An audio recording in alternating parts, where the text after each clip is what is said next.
Galerinha, agora finalizando na segunda aula, vamos falar do Japão. Japão, que é o nosso último tema antes de finalizar a apostila número 7, ok? Lembrando que quando falamos dos aspectos físicos, temos que entender que o Japão faz parte de uma fragmentação de diversas ilhas, na verdade milhares de ilhas. O território japonês é pequeno comparando-se com a sua grande população. Então, o território é muito pequeno, onde existe um nível populacional muito grande. Tá? A sua formação de relevo vem do vulcanismo, que vai gerar aquela área montanhosa, que é basicamente 75% de todo o território.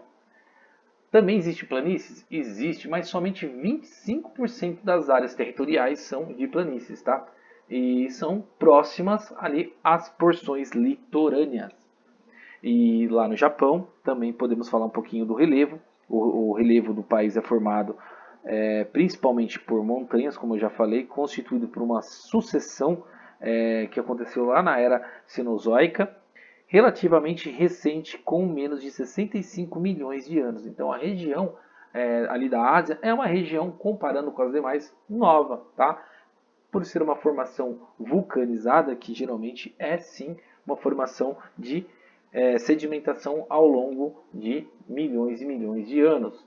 Vamos falar também um pouquinho mais para frente dos aspectos humanos, lembrando que o Japão é um país populoso e povoado com uma população predominante nas zonas urbanas, principalmente nas cidades, tá? Nos centros urbanos aí, aonde que acontece o alto padrão de vida, onde acontece o desenvolvimento econômico, favorecendo a elevação da qualidade de vida. Não há analfabetismo no Japão.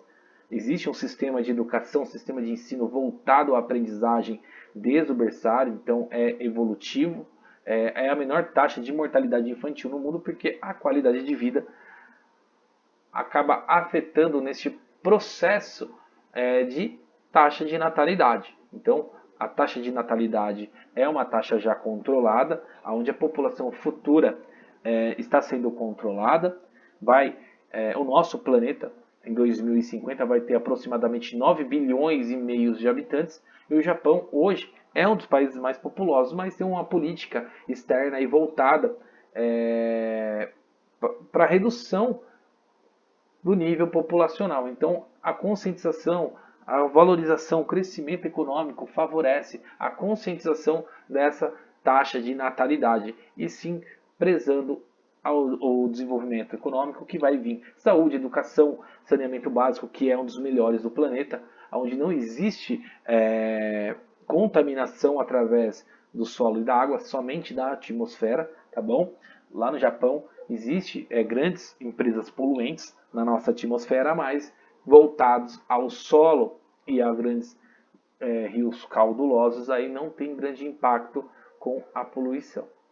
A economia também, apesar de ser um país que dispõe de poucos recursos energéticos, a boa parte da energia gerada lá no Japão são de pequenos rios, igual está aqui embaixo, pequenos rios caudalosos que geram uma potência hidroelétrica, tá? Mas boa parte, sim, vem dos recursos fósseis, os combustíveis fósseis, os meios de alternativa energética, como o petróleo e o carvão mineral. Também acaba fazendo uma transição comercial com esses recursos, tá? Principalmente, tá, com a importação de ferro, petróleo e carvão mineral.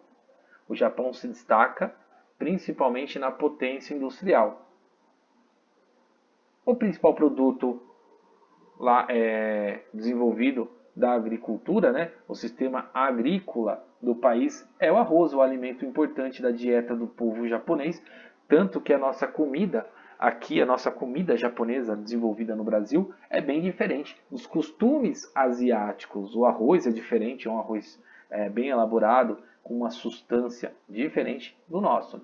A soja, o trigo, a cevada, beterraba e aveia também são produzidos lá. A criação do bico de seda é uma das atividades mais tradicionais do Japão. Isso há na era milenar lá, que vocês devem ter aprendido história. Mas o sistema econômico é muito mais do que está descrito aqui nessa apostila, tá bom? Hoje o Japão tem polos tecnológicos que desenvolvem grandes tecnologias. A área automobilística é muito presente, tá, com a tecnologia japonesa no desenvolvimento de peças, principalmente aviões, sistemas náuticos, aí, grandes embarcações. O Japão tem um poder econômico muito grande comparado a grandes países, tá? Principalmente da Europa. Hoje o Japão está entre as maiores potências mundiais. E aqui embaixo, galerinha, vai ter sim um contexto, tá? A crise mundial e as mudanças na Ásia. Vai falar um pouquinho desse grande impacto que aconteceu lá na China, no Japão também. A Índia, o crescimento do sistema democrático, né? A influência da democracia, principalmente na Índia, com esse desenvolvimento econômico. Aí vai falar um pouquinho dos outros problemas com os países de pequeno porte devido ao alto nível da população, principalmente a Índia, Paquistão e Bangladesh, e disseminando grande parte da economia local, porque é onde uma população desordenada há crescimento desordenado, principalmente da cultura, economia e a sustentação daquele país. Então aqui tem um texto que vocês vão estar lendo e vão estar respondendo. São poucas questões, tá? Aqui vai cair no contexto geral do que vocês assistiram na videoaula e na explicação hoje do professor. E está referente à aula 57 e 58, que está disponível aí na apostila. Dúvidas vocês podem me chamar, estou à disposição, meus queridos. Um beijo, fiquem com Deus e até a semana que vem.